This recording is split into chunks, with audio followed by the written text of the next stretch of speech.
Hi, this is Lou from Lou's Antiques and Collectibles, and today we're going to show you how to get your stuff ready to go to the antique mall. So I try to keep up on this stuff, but this year it got away from me a little bit, so you're going to see a lot of the same items you've seen in some of the videos, just because it's been that long till I was able to process the item. So I have some of the purses and the book from Napoleon. I have a couple really nice Depression glass trays. A picture that looks like a drawing. That was my cat, by the way. Trying to get to the shelf. Have you heard that noise? Anyways, and here's another Depression glass platter in a basket and a whole variety of items, along with some linens and some jewelry. And this is probably the hardest part about being an antique dealer, is going through this, because everything needs to be washed and cleaned and tagged for the antique mall. So this is where you're going to spend most of your time, unfortunately. It's not quite as fun as buying this stuff or putting it in the mall.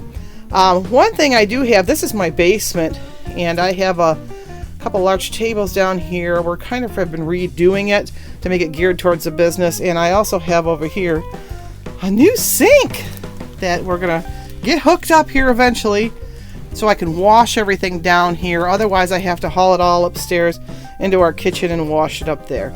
So the first step we're going to do the bigger items first, and we're going to clean those items and get them ready to go. So this is what happens sometime before it even gets processed.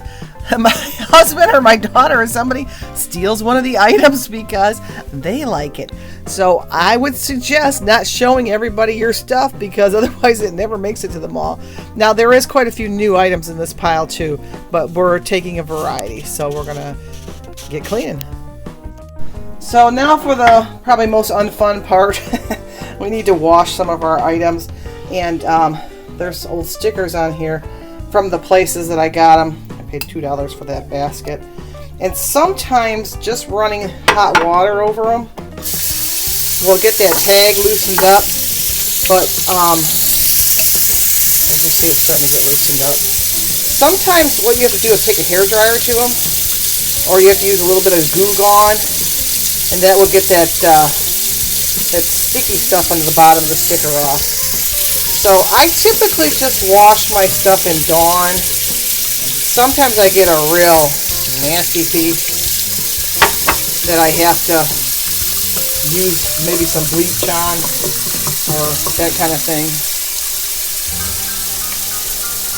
Yeah, you can see it's getting fogged up.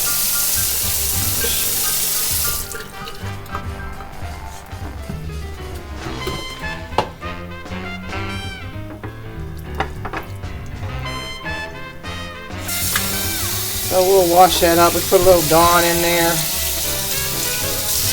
rinse it off, and then go ahead and dry it.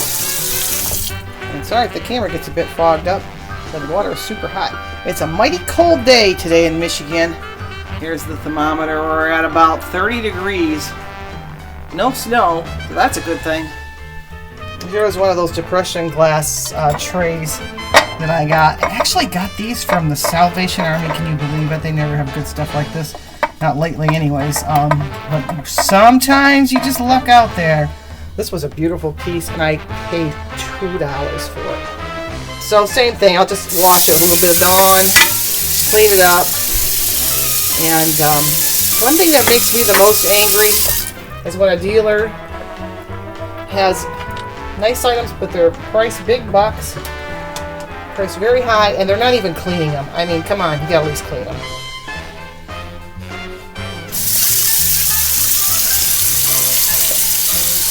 And here's our last Depression glass tray that needs to be washed. So we're gonna wash all the things up, and we're gonna dry them off, and then we're gonna talk about how do you price things, which is not always very easy. This is something I wanted to show you real quick. This is a little Fire King mug. It's in good shape, no chips, no breaks, but it's filthy. So when I have stuff like this, that the dirt is all ingrained into the crevices, I have just a toothbrush that I use. Put a little soap on there, and then just take my toothbrush and I dig around to get that out of the crevices, it will look a lot better and you'll get a lot more money from things that look and present it nicely. It's really nice if you can identify the patterns on your glass.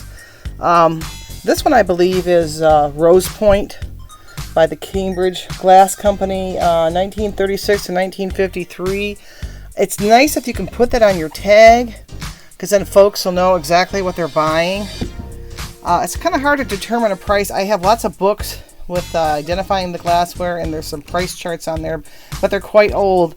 So what I usually do is I Google like Rose Point tray, 3-footed tray on eBay and see what they're offering it at. Now, it makes people mad if you put the same prices as eBay. I don't think that's realistic for an antique mall. So I usually find the lowest price and I go below that, because that way my folks that sell things on eBay will go ahead and buy it from me. I keep my prices very reasonable. I try to buy at real low prices so that I can do this and move this. I don't want to keep any of these items. I want them to move, and I'd like to make my grocery money from these things. So that's what I do. A lot of the stuff that I have, I just know from experience about how much things sell for.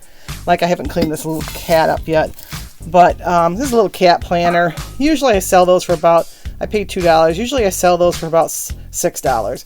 So a lot of it is just experience and looking at other dealers' booths on your pricing. But I tend to go on the low end of things because I want to be the dealer that sells a lot of items. I don't want to be the one that's creating a museum. So that's how I price items. And when I pay for them, I try to think in my head, am I able to triple this price also? So that's what I go for. Sometimes it doesn't work, sometimes it does, but that's what I'm always aiming for. So our glassware and pottery is all clean, and I made a mistake identifying some things for you folks. These trays, they are from the Depression era. They're called elegant glass from the Depression era, but they're not considered the Depression glass, but they're from that era. So I wanted to clarify myself on that. So everything cleaned up pretty good. I don't know if you can see this in the video, but this vase, this was something I had in my home. I was just going to get rid of it. That's a nice vase. The bottom of it, if you can tell, it's a little bit cloudy. The glass is sick. It's called sick glass. And what happens is when you've had flowers in something like this for years and years, it gets that cloudiness that just never seems to come out. So I avoid buying glassware like this. But like I said, this was something I've used for years, so I'm not that worried about it. I just don't need it anymore. So watch for this sick glass, because it's very difficult to even get some of it out, much less all of it out. So now I'm going to show you how we tag these items. So before we start tagging, I just wanted to let you know, like, there's items like these, sometimes you can't wash. The water will get stuck in the mechanism. So I usually take just a disinfectant wipe, things like that, so everything is cleaned up. So we're going to price this teapot first.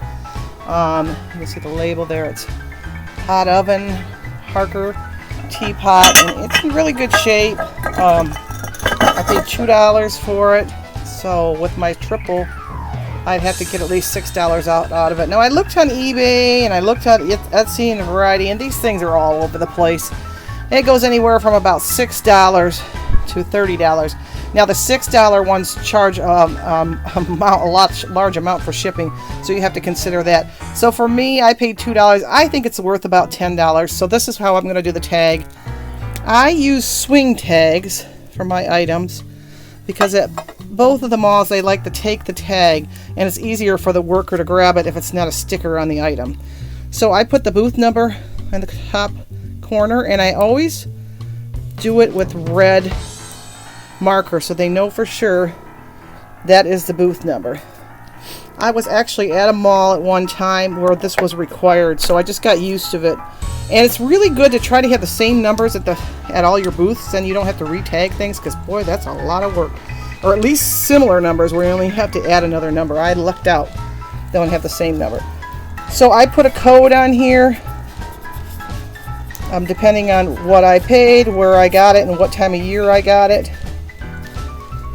So I have a series of codes that I use, so I know all that information, and then I put on here the description, teapot, and then the price. And I'm going to put $9.99. Now, at one of the malls I was in long ago, it was required that you put 99 cents after every price, because typically the person looks at the first number in that price. And it's something I was kind of not wanting to do for a long time because it was a little bit more difficult to write tags.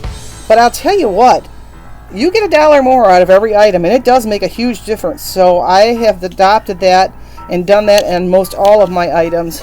Now I also put just the price on the back of the tag. And then what I do is, if I can tie it onto the item, I tie it on, or I will use some packing tape. Now I'm going to try to do this with one hand, which is going to be difficult.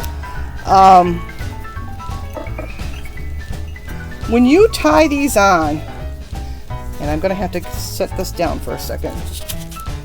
I've tied this one on, and what you need to do, like you have a long string here, and you could just use the whole string and let the tag hang off of the teapot very far from it. But the problem with that is there has been people, if they can get these tags off easily, then they will switch tags in different booths, and even within your own booth. So it's important to make it a little bit more difficult for them and to tie a knot really close to where that tag is touching your item. So I always do that on all of mine, and then I take a pair of scissors and snip it off right here. So we have all of our larger items on the table priced. Some of the things I had to do is, this particular purse had some loose threads, so I had to tie a little knot so that they wouldn't lose any beads as people are handling them. So I took care of that. And then the linens, they have been washed and pressed, and I always put them in bags so that when they're handled they don't get dirty again. So that's what I usually do. Here's that one, that old vintage purse we got from Napoleon. And this was from Napoleon too. Now with this old book, there was a lot of wear on it, so I also put that in a bag, and I took packing tape to tape the tag on, and I also took packing tape to close it shut. Now they can open it if they need to, but this just keeps it nice and neat. So one good thing to have in your bag of goodies is a thing of packing tape. I use this all the time. I use it for everything. I tape tags on there. I close things off. I put lids on things. That way the lids don't get removed from the items. So all of the big stuff is done, except this picture here. This baffles me. I got it at a garage sale, and I'm going to get real close to it to see if anybody would recognize what this is. It's a drawing of some sort, and it's got some water damage on it, but it still looks pretty good. I'm not sure what the price on there. I googled the different names on there, and I'm not getting anywhere with that. And then the other thing we still have to do is price this jewelry. So as you can see, so far we've done quite a lot of work to get our things looking nice with the proper tags on it and the packing tape on the item so that the tags doesn't fall off. So those are those items, and let's do the jewelry next. So we have the jewelry left here, and what I do with the jewelry is I bring it upstairs, and it all goes in this like this little ultrasonic cleaner that I put it in. You can use whatever jewelry solution you like, but it's really important to clean jewelry because it's been on people's body, and especially earrings. You definitely want to clean all your jewelry. I put it in this little cleaner, and I turn it on, and it kind of vibrates it. There's a little brush in there. Now, if you have pearls and opals, you have to be super careful. Even the costume ones, you have to be careful with, because it'll take the shiny part right off the individual beads. So you got to be super careful. You don't want to leave it in here real long. Like I said, you can buy a solution at the store or look online. There's a variety of solutions people use. And then if I have sterling, I often use this brand for a silver cleaner, and it works really good. You got to be careful with that and not touch it. Maybe even use rubber gloves. And then these little wipes here are the bomb. They are the best stuff, and I use these on sterling. I'll show you what they look like. And I also use them even on just costume. And you just wipe it, and sometimes you get a costume piece that has some different discoloring on it, and these wipes will get that stuff off for the most part. So I use these in a lot of things to shine it up, the pieces again. Like I said, even with the costume. But sterling is excellent too. So clean all your jewelry and then we can go to tagging it. So oddly enough, we're in my bathroom because I found these two pieces, jewelry pieces, in that pile of stuff that look like they possibly could be amber. Amber is really hard to determine. It kind of feels like plastic. So it's kind of hard to determine by that. And then I got a piece of amber of my own collection that I wanted you to see that I know is amber. So we're going to turn on a black light here and we're going to turn off the lights so you can tell if it's amber or not. Let's check it out. This is the darkest room in my house. That's why we're doing it here. So here's the black light. Oh wow. Those blue stones really shine up. They're really glowing. They're definitely some sort of a natural stone. And then this piece, kind of hard to tell. There might be a little bit of amber, crushed amber in some of those stones, but they're not solid, I wouldn't think. Now, I'm not an expert, so this is just how I do things. Now, here's a piece that I know is amber, and I want to put the black light to it. And look at how that shines in the black light versus this piece here, where the amber color stones are dark. So this for sure is amber. It glows beautifully. So that's how you tell how things are amber. You got to go in a real dark room and get yourself a black light. I got one, I think, for $1 at a garage sale, and then you can tell by how they shine. They almost look like neon-y color. So here's the jewelry that was in that bag on the table. I have it all spread out and priced and ready to go. It's all been cleaned. And as you can see, it's quite labor intensive to do all this. The earrings I always put on these cards, and I usually put some sort of a stopper on the wire so they don't fall off. I only had one pair of earrings in this bunch, but typically I have a lot more, and it's all been cleaned. And here's some of the necklaces we found in that batch. And neither one were solid amber. This one seemed like it had a little amber content in it, but I'm not sure. But this was the prize. This was all real pearls. Didn't know that. I think I paid $1 for that. And here's some of the bracelets that we came across that are priced and ready to go. And some of this is not real old. Some of it's newer. And here is also some more necklaces that we found in that box. Now this pendant here, I just bought the pendant. But luckily I keep a stash of chains. When I buy big baglets of jewelry, any chain that's in good shape I keep. So that was able to be put on a nice chain to sell. So the jewelry is all ready, and then I'll give you an overall shot of all the stuff that's going to be going to the mall or into storage for further time. So here's our shot of everything that we priced that was on that table. And this is how I get ready to go to the mall. A lot of times as I get things, I price it like this and I already have it boxed up. So all I have to do is grab the box. But as you can see, this is a laborious job, and it takes time, especially when you're dealing with jewelry. Just another note, when I price the jewelry, I usually put anything under $5 with the bigger tags so that when I'm putting it out, I will put that stuff out and away from the showcase. If it has a smaller tag, that's a cue to me to know that it goes into the showcase. So, and there's a few exceptions to that rule, but anyways, here's all of our stuff, and we're ready to go put it in the mall. Or some of it may go into storage depending on what we need in our booths at this time. So thanks for watching. Goodbye.